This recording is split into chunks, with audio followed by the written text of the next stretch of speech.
Happy February, everybody. Today is February 2nd, 2021. We're back for another rendition, another Tuesday episode of the Fall Podcast. And this week's guest is professional photographer Chris Hood out of Wisconsin. But we're talking about the deer that he killed in Kansas this year. So it's a success story. It's an unbelievably huge deer. And hopefully you guys enjoy this one. All right, welcome to the Fall Podcast. I am your host, Aaron Blasey, and this is episode 145, and today's guest is Chris Hood. Chris Hood is a professional photographer and an unbelievable professional photographer at that. A lot of people have probably seen a lot of his work. If not, I recommend you go to his website and everything and his Instagram and look at some of the stuff that he's done because he's amazing. But today's episode, we're not really talking about photography. Today's episode, we are talking about a success deer story that he had this last fall in Kansas. He kills an absolute giant in Kansas, and it's pretty crazy how it come together. But not only did he, but I think it was 2 days later, his brother killed a bigger deer. And I don't know if two guys, especially two brothers, would have 2 days or 2 or 3 days apart like they have ever. I don't think they'll ever experience that. So it's a really cool success story. Chris is an awesome guy. Really cool to talk to.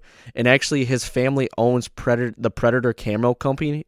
I can't talk today. The Predator Camo Company. So we get into that at the end of this podcast as well. So hopefully you guys enjoy it. I'm going to leave you with that. Obviously, go to iTunes, leave a 5-star rating, leave a review, hit subscribe on YouTube, follow the Instagram page, go to Facebook, follow the page, do everything. Let's communicate a little bit. If you guys have anything you guys want to know or a guest you want on the podcast or want to hear from, let me know. So I'll try my best to get him on. So appreciate you guys listening. Here's the interview with Chris Hood. All right, welcome back to the Fall Podcast, and today we've got photographer extraordinaire, professional photographer, one of my favorite photographers, Chris Hood on. Chris, welcome to the podcast, man. Thanks for having me, man. You're way too kind, that's for sure. Well, you know, this is the first time you and I've actually ever talked, and first time I ever really kind of met you, but, you know, I've followed your stuff forever. I mean, you're like one of those guys that when I was getting into doing what I'm doing, and kind of, I came into it with like the video mindset first, and then the photography for me kind of like came afterwards, and I'm nowhere near what I would call a professional photographer. I'm still like very green with it, but you're a guy that I was looking at like, man, this guy is like really, really good, like upper echelon, top tier, and you're a guy that's been like just inspirational to me, man. So I really appreciate that. Awesome, man. That's really appreciate it.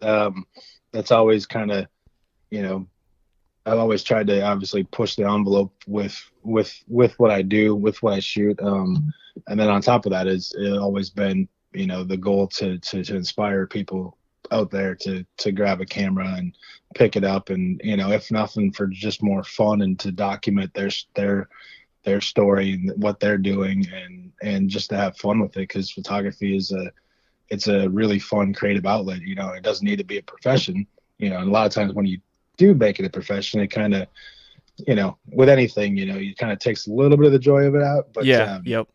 At the same time, I mean, photography is such a fun thing to do, and a creative outlet for a lot of people to go do something away from their job and just get creative and just have fun. So, for me to inspire and get guys and guys and girls to grab cameras and go out and just have fun is the whole goal, So. Yeah, definitely. That's awesome. And that's kind of the same thing with video. Like you said, sometimes when you make a profession, it can kind of get the fun out of it. And that's something I never wanted it to do, like as far as video for me, because it's my profession, and it's never really gotten to that point yet. So, which I'm glad, like it's just keep that drive going and stay creative and kind of, push the envelope a little bit on that end as well, and try new things. And to me, video and photography, the best way I can describe it, in my opinion, is like, obviously they're two different things, but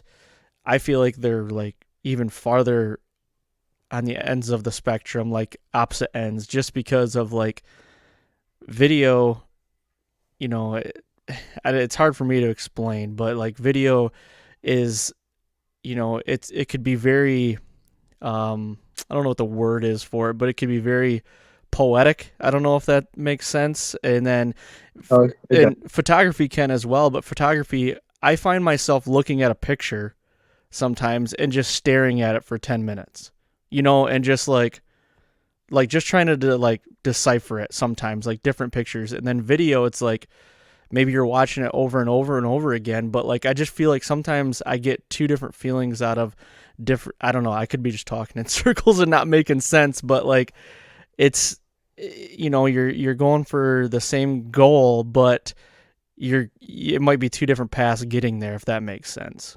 Yeah, no, they are very, very different, man. It's photography is you know, you're looking to tell a story, you know, and connect with the viewer, you know, in a way where they don't have to think too much, and everything's right there, and to a point where it moves them. And video is a little bit, you know, you got a lot more that goes into a lot more, you know, shots tied together. Right. They're not all into one shot, so it's a little bit more, I guess, cumbersome. Maybe is a word. Yep. Definitely. That's a good word for it. Yeah. You know, but the same aspect. You can create the same kind of emotion and feeling with video. You know, and that's video is something I've toyed with a little bit. I haven't done much. You know, I shoot a lot of, you know, wildlife clips while I'm out, you know, to tie into with some of the brand marketing I do.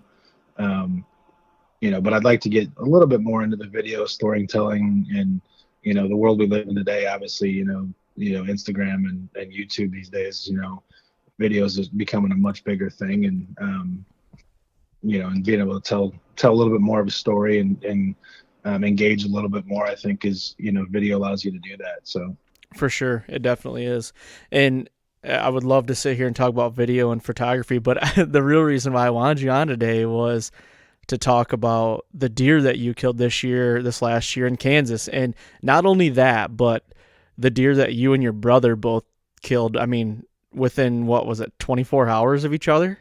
yeah, it was, I think it was 2 days, but yeah, Okay. it was a pretty crazy couple days for us.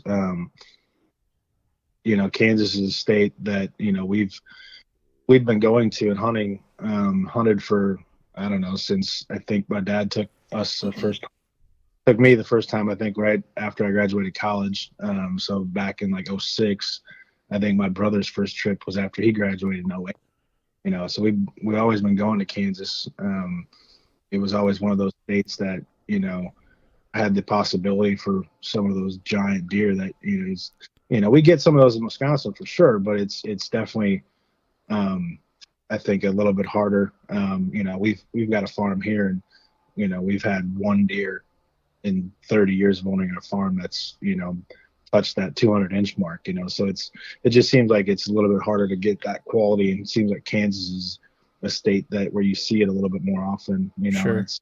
There's a lot of things that Kansas has going for it, as far as being a one buck state, and, you know, just a few lower population of people, and just geographically where Kansas is, you know, with, you know, they have a pretty mild winter, and, you know, green up in the spring is usually pretty consistent and pretty early. So those things all are really conducive at growing big deer and having many big deer around. So it's always a state that's fun to go hunt. Yeah. And you And get, I'm sorry, go ahead.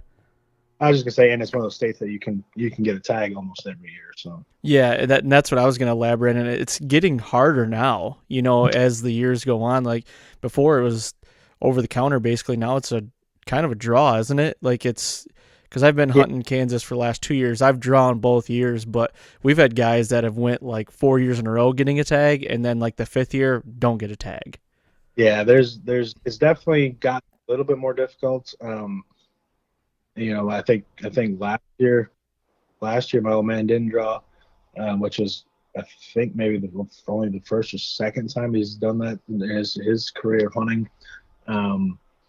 You know, he's been doing it since, you know, the late '90s, going down there. So I mean, it was really weird. You know, he's seen it kind of change. But but yeah, it's pretty much, it's, you can put in for, conjoining units kind of deal. And a lot of times that helps if one unit sells out and there's tags left in the other unit, you get one of those.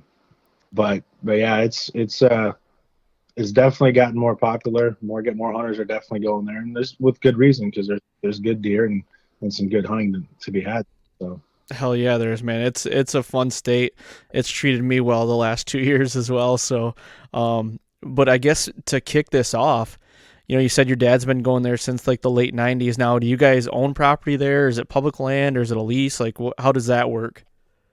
So kind of, no, we don't own anything. We've debated, looking at some land here and there over the years, and it's tough. It's tough being for us being 12, 13 hours away from a piece of property that we had owned, to do the maintenance and the work and stuff. So from that standpoint, I mean, we've talked about it. We've kicked the ball. Certainly we've looked at stuff, listings, and but it's we've been hunting. Back in the day, we hunted with an outfitter.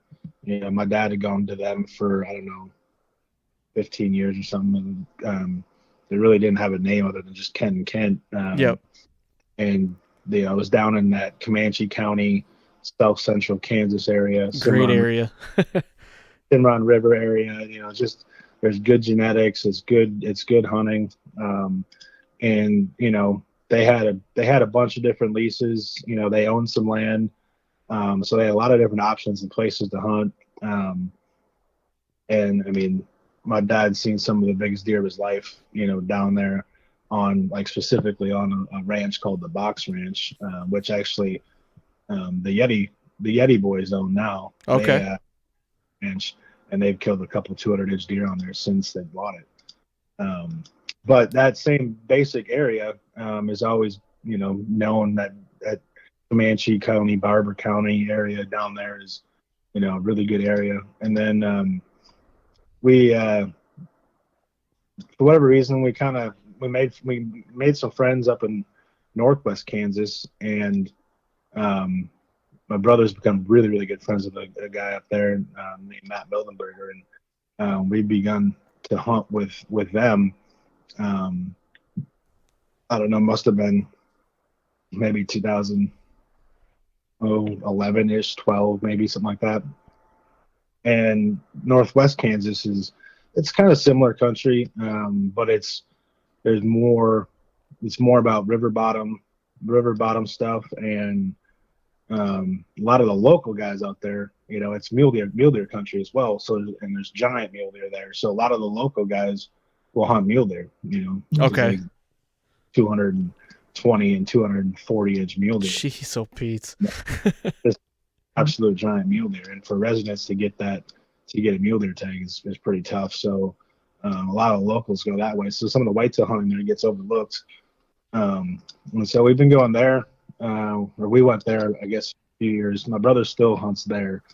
But the last year I hunted there was, I think 2015, and we had a group, with Matt, his guys there, other couple guys. I think we shot 6 deer that year, and 3 of the 6 was over CWD. Oh, really? So, yeah, and that one year, right when we got there, we actually put a stalk on a deer, and we got close. My brother was at full draw, and I was like, I told him not to do it. The deer didn't look healthy, something didn't look right. And, we watched that deer now again for another 20 minutes, and it bedded down, and we just left, and we came back the next day, and sure enough, it was dead right where it bedded down. Holy cow. So basically, I mean, we watched the end of what CWD did to a deer there. And so then we had all the deer we shot tested, and 3 of the 6 tested positive. And wow. And that was after 4 or 5 years of hunting the area. And it always just kind of seemed like the quality and the age structure was kind of gone down a bit. So I made the choice to kind of take a break from it, just to not be another guy shooting another deer, and let some of the age structure recover and whatnot. So I kind of gone back to that South Central Kansas area with an outfitter. Okay. A buddy of mine had been going to for a couple of years, and I knew the area. It's got familiar with some of the area and whatnot. So it was a easy choice to go back down to that area because I just know the quality and whatnot was there. So Yep. Now, I want to go back a little bit, like talking about the CWD. When you guys, basically found that a lot of those deer were positive and you saw that, like with the CWD, did you see, were there years where you're like, man, we just don't have any like good 3-year-olds on the farm, or we don't have any good like 2-year-olds? Like, did you ever like pick up on stuff like that where it's like, man, just one total year, like there's no bucks. Like it's almost like 2-year-old, no 3-year-olds, and then you got 4-year-olds. Have you ever seen that? no, not so much that is it because to my understanding is the CWD. It takes a few years to really take effect on a deer, so it really doesn't affect the deer until they're older. Yep. 4 or 5 years old. So that just we always seem to have the younger bucks used to all still be there, but we'd go from year to year and be like, man, what happened to these deer? We should have these giants running around that everybody passed from the year before, and then they just weren't there. It just kind of disappeared, and obviously, we tested. We saw the one die that year, and then we started getting them tested and found out it was CWD and whatnot. So we that was just kind of there's less of the mature ones, I guess, there, and Right. I don't know if there is less CWD there, or if there's a change in that, but it definitely at least for me not being there, it some of the properties seem to be getting some of that age structure back, so Okay. that's a good thing. So I mean, my brother's killed a couple good ones there in the last, I don't know, 4 or 5 years, and Matt and his daughter and his wife, they've all killed some pretty good deer. Now, given they've got a lot of ground to cover as well too, so that helps. Yep, for sure. Well, that's good to hear, though. That stuff's starting to come back, so that's good. I hate to see that. When you go around, you're just finding deer left and right, seeing deer suffer. It's just a bad deal. Yeah, it is, for sure it is. So. Well, so then you transitioned. You went down to more southern Kansas, like you said. So I guess to kick off the story with this buck, do you have history with this buck other than this year? Yeah. So the place that I hunt, they've got I want to say like 20 leases on like 20 or so different farms, and they're probably totaling about 55 to 60,000 acres, and that's for to get that next level quality and size. It's a good place to go because they've got so many options that they can bounce around, and if they're the age that they need, they try and shoot 5+ year olds, Right. Bounce around properties. If there just doesn't happen to be an older deer there, like we'll kind of just leave that property dead and whatnot for for a year or whatever. So it gives that gives you choices and gives you the ability to find those older deer to hunt, which is really nice. And so we had trail cameras and pictures of this deer at the place, the same stand that I actually shot him from last year, but he was just a really nice 9-pointer. We figured we weren't sure, we figured 4 or 5. I was kind of leaning towards 4. But he was a nice 9-pointer. I mean, he was probably 150, 155-ish. That's a huge 9-pointer. Yeah, that's a good one.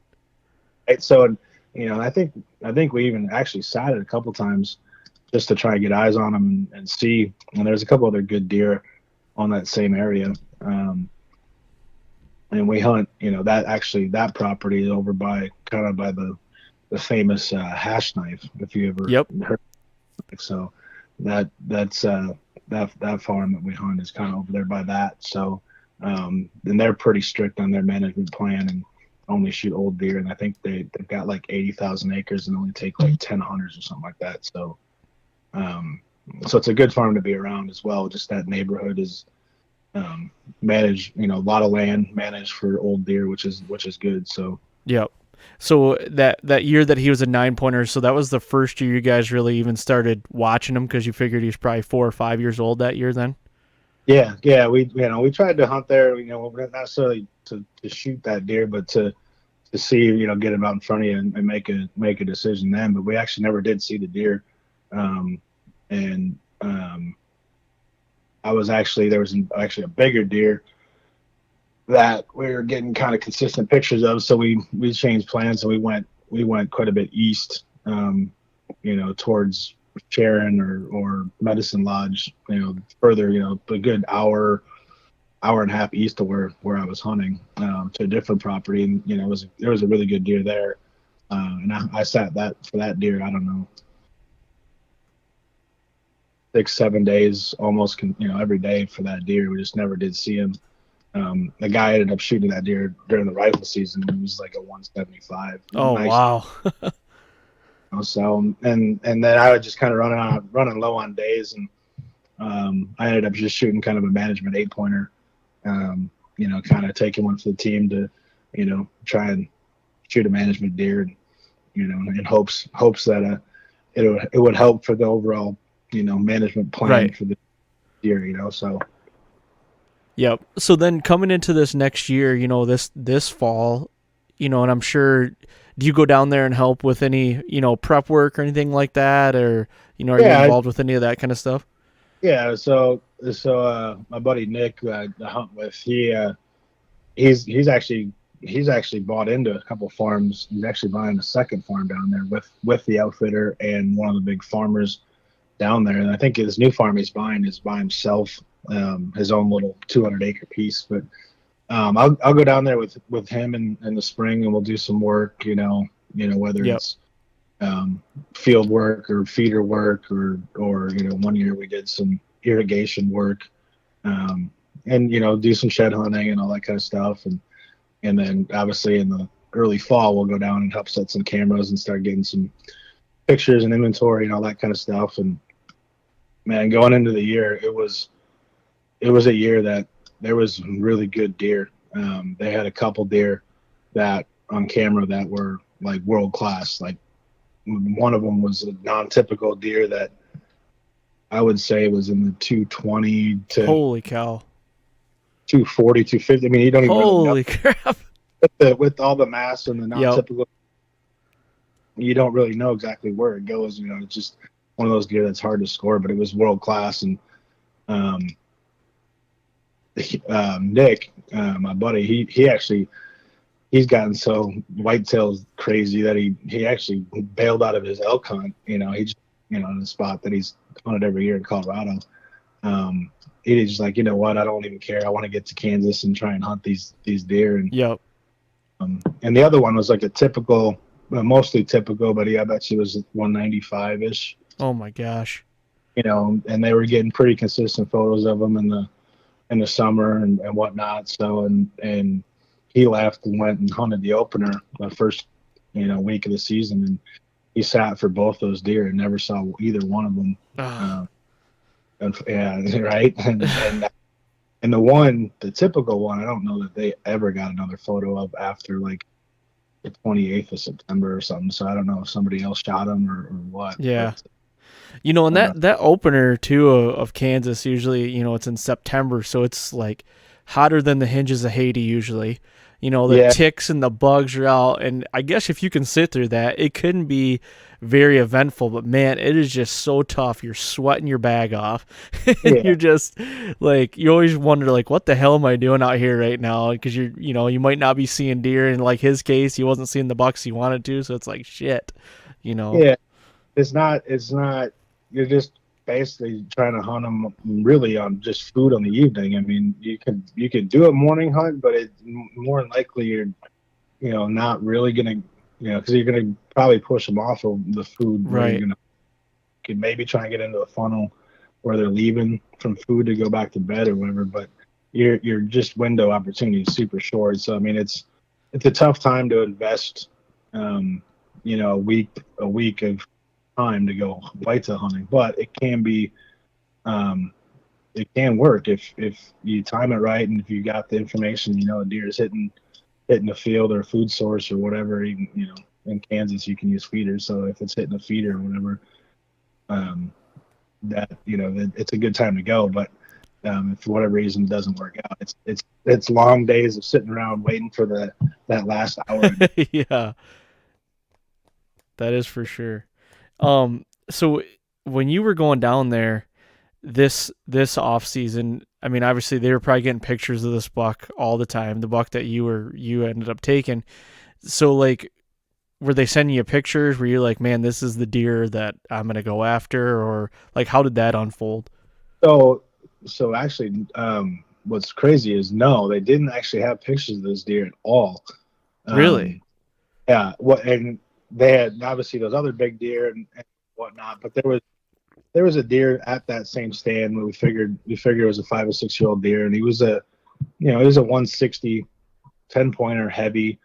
So they kept sending me photos of that deer, and that was going to be the deer I was going to target. I was perfectly happy with trying to target that deer, and it was in the area where we knew of this 9-pointer, but we hadn't seen him this year for whatever reason, and I made the actual. We usually get on a hunt, the weekend before Thanksgiving, which is like the gun opener up in Wisconsin. So it's a good time to kind of get out of here and go down. But the last couple of years, it just seemed like the first couple of days I was getting there was the best activity. So this last year, I made we got into the week beforehand, and so I went down actually, I was still chasing deer up here, so I didn't leave until I think maybe Tuesday.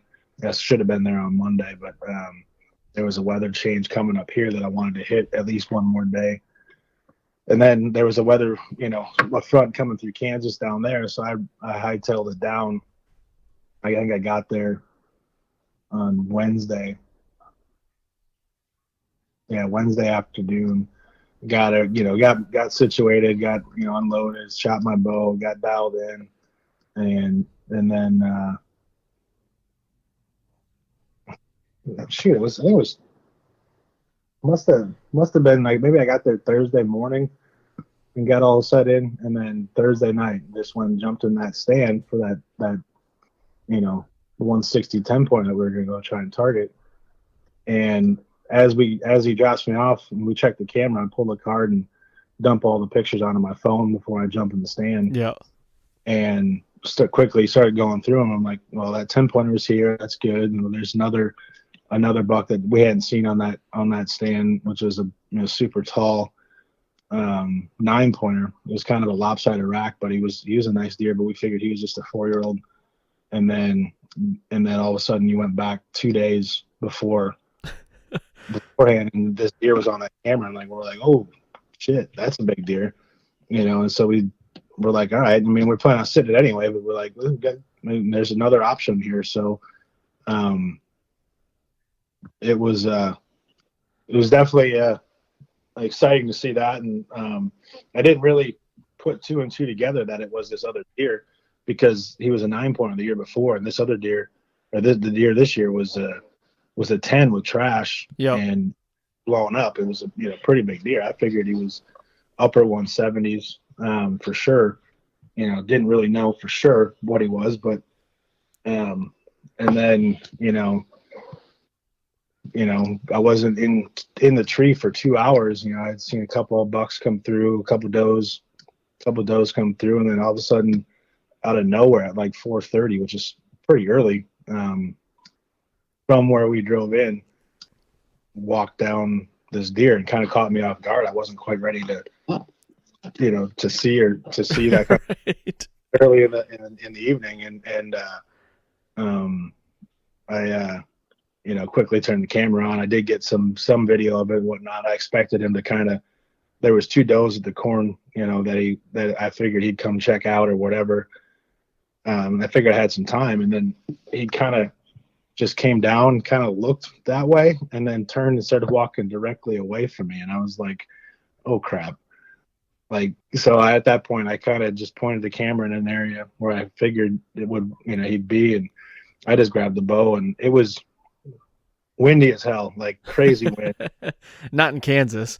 Yeah, kind of standard for Kansas, Yeah. especially out west where I'm hunting. Is there's not a lot of tree rows and not a lot of terrain change. So that for whatever reason out west, if it says it's blowing 15 out there, it's probably blowing 25 to 30. Yeah, you got to double it usually. It's crazy. But it was a quartered wind, kind of, so he was kind of walking into the wind away, and he was moving relatively quick, and he was walking dead away from me, and I was like, well, shit, did I just lose my opportunity? And I recognized it was the bigger deer right away. Right. And obviously, if you see a deer that size, you just like immediately you just say, "Oh shit, that's it," Yep. And so he started walking away, and I ranged a couple spots, and he was at about 50, and he turned broadside and started walking to the right.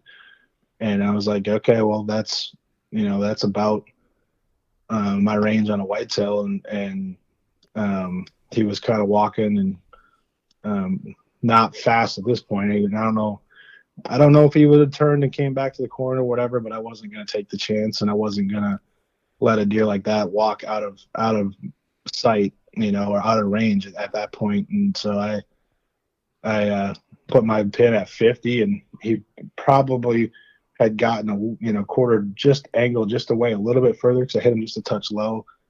But I shot him for 50, and it's probably more like 53, 54, something like that. And yeah, he didn't run, 40 yards and basically down in sight. Jeez. It's still like the sun's still up, and like, it was crazy. Like I didn't expect to see a deer like that early in the night and all that kind of stuff. And yeah, it was the first night of the hunt, and just got in a tree, and they didn't have any pictures of that deer until we checked the card that day. So yeah, it was pretty crazy. And the other thing is, when he came in, he had a pretty good limb to him, and I didn't grab my binos and look close or anything. I just noticed the limp, and come to find out that he had been shot in the high shoulder. Somebody high shouldered him, probably, I don't know, at least you could see it on the camera 2 days prior. He had that wound, which I didn't see because I wasn't looking for it, but you could see it on the pictures. So he obviously been shot, at least 2 days prior to that. And so, I don't know if that's what kicked him out of his normal home core or whatever. If they went looking for him and bumped him out of there, and that's why all of a sudden he showed up on our cameras. And then obviously that was there again the day that I hunted it, and offered me an opportunity to shoot him. So yeah, that's crazy. That's what I was thinking. Like, if he had just shown up on camera, did he get kicked out of some area, and what day was that? November 15th this, or was that? I think maybe the 14th or 15th, something like that. Okay. And now, have you seen that lately, or whenever you've been hunting down there, the rut is usually later in November down there? So yeah, and I had, over the years of hunting, it always seems like it is later than it is in Wisconsin. And I don't know if that's just, geographically, because it's that much further south or whatever, but it always seemed like that, 12th to the 17th time frame is good. Yep. I've got some buddies who live and hunt down there, and that's their favorite days are every year are the 12th to the 18th. Like that's their favorite days. I was chatting with the taxidermist down there who, butcher, does a lot of the butchering and, the caping and that stuff. And I was chatting with him this year, asking him what he thought the best time to be there. And what he said is the 19th to the 26th is his window. Okay. He likes that third, kind of that third week, almost the week of Thanksgiving, is what he prefers. Yeah, and that's something that we've noticed the last 4 or 5 years as well, is kind of what both of you said, anywhere from the 15th to like Thanksgiving is Mhm. usually when it turns on, but we always spend majority of the time like, November 1st till like the 15th. And it's like, and then you're like beating your head against the wall because like you do see some rut activity, but man, it's just not like that running like crazy. We've never really seen that until in the latter part of November. And once we start figuring that out, it's like, okay, things are starting to fall into place a little more. But I know it can be really situational and farm dependent and location and everything. But like, man, from everybody I talk to, like some of my best friends, they hunt more southeast Kansas, and they've been down there the last 2 years, and there's 7 of them that go to public land, and they do really well from that 12th, like you said, 12th to like the 17th, 18th time frame. They do Mhm. really well in that time, like kill some real good deer on public land with a bow. Yeah, So, and where I go with this outfitter too, it's the benefit of that it being in that last group is it's usually the dates are usually the hunt usually technically ends the day of Thanksgiving or the day before Thanksgiving. But he's got no more clients coming in. Usually he takes like I think like 4 rifle hunters a year. That's it. And he's got nobody else coming in, so he'll let you stay all the way through Thanksgiving, all the way to the start of the gun season. oh, that's nice. So it's super nice to have that option, and it actually it works out really well too. Is that Thanksgiving on time frame to the first of the rifle, they start kind of coming back and hitting the food and or checking the food for the does, and then if you've got a spot that's got a winter wheat field, usually that Thanksgiving to the 5th or whatever of December, they start hitting the greens down there again. So that can be a really good opportunity at that point too. Yep. Yeah, that's, I mean, for sure, definitely. I mean, what we see as well. And the problem with what we have is our lease is just a big cattle ranch. So it's like there's not a lot of green on it. So destination food for us is basically throwing corn out, and Yep. just trying to keep it consistent, which is, it works in Kansas better than I've ever seen it work anywhere, that you can bait or do anything like that. But sometimes it's a necessity. Like I mean, those deer out there are so nomadic, man. And it's like, it's a wide open pasture, and it's like, why the hell is that 180-inch deer way the hell out there by himself, like doing nothing? Yeah. Not a tree around him. And it's Yeah. like, They'll live out in the middle of nowhere in the grass and stuff, and it's insane, man. It's some of those big deer they just live out where there's no people, there's no nothing, and it just can get away from people and deer and do their thing, and then obviously during the rut they'll come back to where all the does are. yeah, That's where you're lucky, like I did. I got super lucky, I guess. The fact that another hunter had shouldered that deer and didn't kill him, and then for him to obviously get moved off, I don't know whether it was just because he got shot or because they went pushing looking for him, thinking he was dead, and that kicked him out of there. But either way, that deer knew our spot, and he came back to hit the corn a couple of days. Obviously a wounded deer typically will definitely go back to trying to eat and get food in them. So, and which is weird, he didn't stay at the corn the night that I shot him. I had to shoot him at like 50 yards instead of 20 yards or 25 yards or whatever. But I'll take it, man. I got lucky, and obviously we knew the deer was there and in the area, but not having any pictures of them until just before I got there and whatnot. There's a lot of luck that went into that, and I'll take it. Sometimes it pays to be better lucky than good. yeah, for sure. It's funny you bring up that instance as far as like, 2 days before you were there, he's on the corn. And then it's like the day that you're there, he shows up, but he doesn't go to the corn. Like, I feel like that kind of instance, something like that happens a lot. Like what is it in that deer's intuition or, in his head that it's like, I better not go to the corn today. Did he like And what? It's crazy.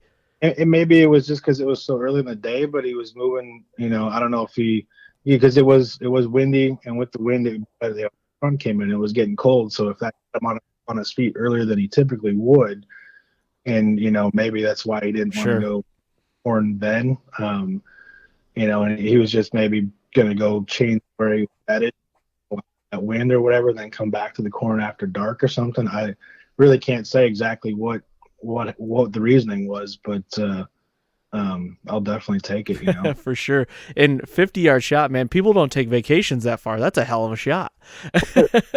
Yeah, I mean, you got to give credit to Matthews, man. They've been making some amazing bows, and I've been blessed with the ability to work with those guys, for the last 5 or 6 years, and they're just the improvement that they make year after year is just amazing. And I shot my elk this year at 55, and then my whitetail as well at about that 50 to 55 range. And I wouldn't ever take that shot unless I was confident in my bow and my ability, and obviously the bow is a huge part of that. And then the new V3, man, it's a shooter. There's Yeah. no way else to explain it other than it's just a damn good bow. Yep. Amen, man. I agree. I've shot Matthews for the last couple of years. I've got a Vertex and I got a VXR, and I don't have a V3 yet, but honestly, that Vertex, it's pretty sentimental to me now. I mean, I shot the biggest deer of my life with it 2 years ago, and I used it again this year over my VXR, but it was just because it's got a good omen going with it right now, so I better keep it going. So, but I couldn't agree more. Those bows are, I mean, any more bows are just, they're getting so good that it's like, what do you do differently? Or, it's personal preference a lot of times, but man, those bows just fit me so well, and I love it. They're fun to shoot, man. It's the little tweaks this year too, with the cable guard, moving that and everything else, and the smaller harmonic dampeners. And it's just a incredibly good bow, man. I shoot all summer with it. I'll practice out to 100 yards. Even when I roll into elk camp, me and the guide I hunt with, we always have bow shoot, like a shoot off, and we're always back at 100 and 110 yards shooting. And it's a testament to their engineering and their manufacturing, that they can build bows that are that good. So Heck yeah, man. Yeah. So to go back to the hunt real quick, when did you realize this was that 9-pointer?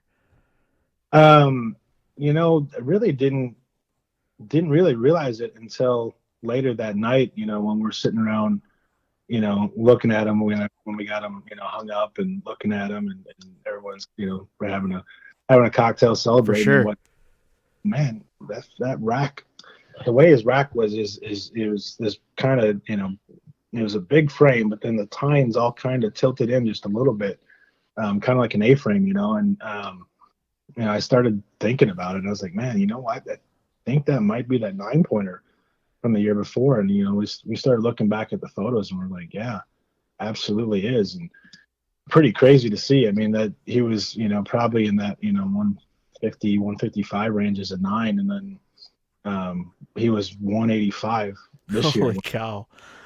So for him to blow up that much is in a 1 year span is pretty crazy. And but it just shows you, like, I've been the last, I don't know, 6-7 years try and hunt 5-year-old plus deer, and it's amazing what deer will do once they get to that 5-year age mark. It just they can blow up, and they can reach that next level of 170 175 plus type of deer. So Yeah, that's crazy. That's a deer of a lifetime, man. How many scoreable did he have?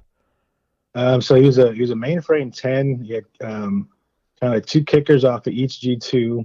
He had 2 kickers or 2 extras on each of the brows. One would have had another one, but it broke. And then he had one kind of inside inline point between his G2 and G3 on his right side. I gotcha. But mostly a typical frame. I think he's got a like a 170 170 to 172 typical frame, and the rest are the extras. Jeez, that's crazy. So So crazy. So then you killed, or did your brother kill before you? Is that how it went down? nope. So I shot that one. It would have been, I guess, so yeah, like a Wednesday or Thursday, whatever it was. And then my brother, he had been to Kansas once earlier in the season, or that beginning of November time frame. And he's got a 1-year-old or 1.5-year-old at home now. So his ability to get away is definitely much harder. So he went for a long weekend during that frame, and his wife, was awesome. Obviously, allowed him to get out for a few days, but he had to get back, and he had a few encounters with the deer he was after, but just never could get him close enough. And he, during those hunts, he's texting me and telling me, man, I think this could be the biggest deer in my life. Like, he's huge, like he's bigger than I think he is, and all this stuff. And it's just like, and the fact that he was seeing them, and then he had to leave, it was just killing him, not being able to be there and to keep chasing that deer. And it worked out. His wife wanted to go back with him, and they took Fletcher with them, and they were able to. He was able to get 3-4 days of hunting in, and he was planning on doing a morning sit and then getting out, but when I actually go back to the night before, Matt had been out there kind of watching, and that deer was on a neighbor's property, and there was a couple guys that were hunting that property, but they were trying to hunt him spot and stalk, and they had that deer at 40 yards, but couldn't get a shot at him. Oh man! But he was still on the neighbor's property, and so that whole night when my brother gets there, he said he slept maybe like 3 hours, like all night, that he's like, gonna kill this deer. I'm not gonna get a chance at him. He's just, it just was killing him. So I didn't sleep really, and he was out there just gonna get a morning hunt in, and we talked about where to hunt and whatnot, and they had a stand kind of close to the road on this river bottom, and we figured if he was over on the neighbor's property, that'd probably be the best spot to beat him if he crosses back. And he wasn't in the stand for an hour, and he caught a glimpse of that deer in the middle of the farm that he could hunt. And he's like, he's back on us, like, I feel so relieved and all this and that. And he's like, well, I'm in the wrong stand. I was like, well, move, take a chance and go get closer. And so he did. He went and got to a different tree, and man, he had the deer go by like 3 different times at like 60 or something, and in some brush and in the high grass, and couldn't get shots. And he had watched him basically bed down with a doe in this area that they had planted. They tried to do a cornfield, but it didn't work, for whatever reason. But so they went back in and planted, switchgrass and whatnot. So it made this huge bedding area with some, some odds and then corn in there. So it was the perfect spot for them to go bed up. And so he's watching them, and he's texting me. He's like, man, I can see his horns. He's right there, but he's in the grass, and he's, outside of, it's probably 50 yards or so. So we kind of drew up a game plan, and, I was going to kind of drive in, and so I was going to go up there and hang out for the weekend, and hang out with my nephew and Mike's wife and whatnot. And we made a game plan, and he's like, pull in, park here. You might be able to see him from there. And well, I pull in, and of course I don't listen. I, pull to where I have a better view of the deer. And I must have got him up, and the deer started kind of slowly trotting, and was going to go back to the neighbor's property, I think. And luckily Mike was in the right stand, and he ran, trotted by at about 10 yards, and he was able to stick him. Oh my gosh! And he was what, like in 190s? Yeah, 195. Oh my gosh! It's just an absolute giant, like a deer you dream of. And like Mike Mike knew, like he thought it was going to be his biggest deer ever, and he's shot a 175, 172 in Iowa, and he's shot some good deer. And he's like, I think this could be my biggest deer ever. But man, when we walked up on that deer, we weren't ready for it to be Oh as my big. God, I can only imagine. Yeah, and we obviously were a little competitive and whatnot. And Mike's had the biggest deer in the family for a while, and I was able to shoot a 185, and I had the throwing for all of 2 days and take so yeah, it was a Oh, pretty incredible couple of days, and to be able to go up there and kind of, I guess, take a part in helping make it happen, even though I kind of might have screwed it up too at the same time by parking the car where I did and trying to get eyeballs on them, and but it worked out. Luck was in our again, and yeah, it made for a really fun weekend. Everybody came over, and because a few guys had known of that deer, and everybody came over to see it, and had some cocktails and scored it, and just had a good time. And then we went pheasant hunting the next day. So hell yeah, man. And honestly, you could always tell your brother that he wouldn't have killed that deer if it wasn't for you to drive in there. right, exactly. So, I mean, you never know. I mean, he could have stayed bedded with that doe right there, and never got up and moved, or they for could have sure. got up the other way too. Yeah, so he should be thanking you, really. Oh man, that's great though. I mean, you guys probably never top that in, 2 days ever again, probably. Probably not. I mean, we've been going to Kansas for a long time, and those are both the biggest deer either of us have ever shot there. So both the biggest deer are both of our lives. We obviously hunted a lot. Wisconsin and Iowa and Kansas and whatnot. So it was a Yep. pretty cool thing to have happen this year. Definitely, man.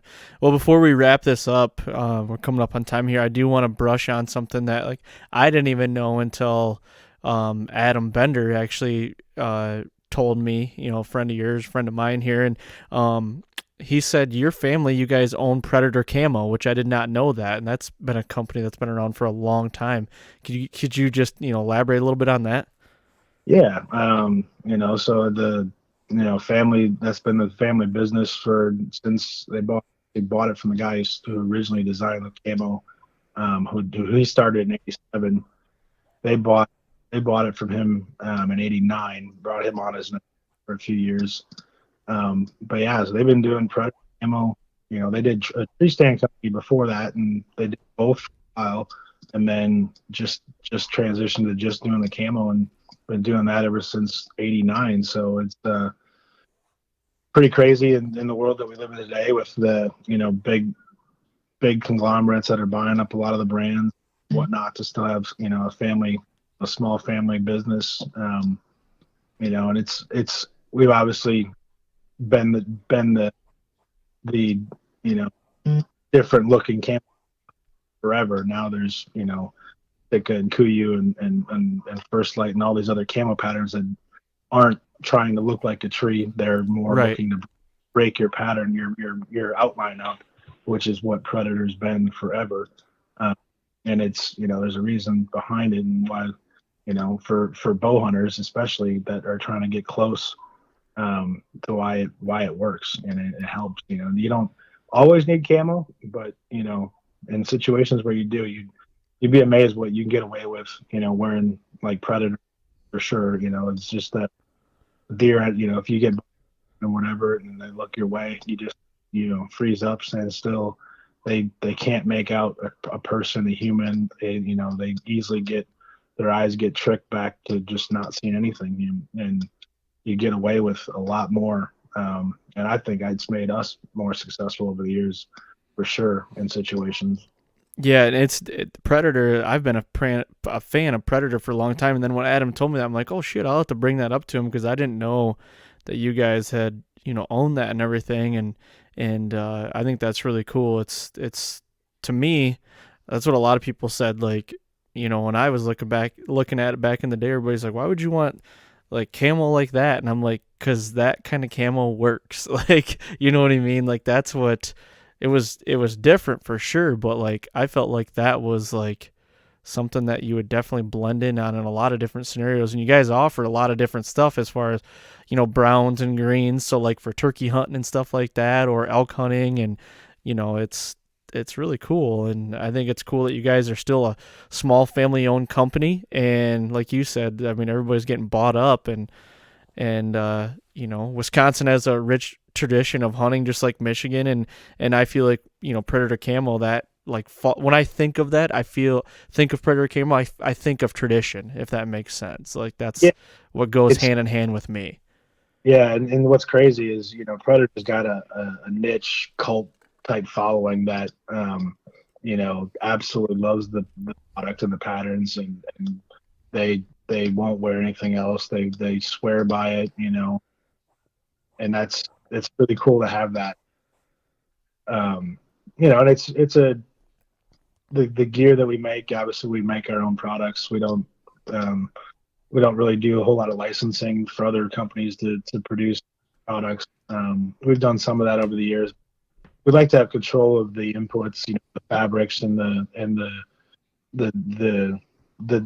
how, because a lot of times, companies will look to make, cheapest stuff and cotton products or whatever, and the dye of the pattern.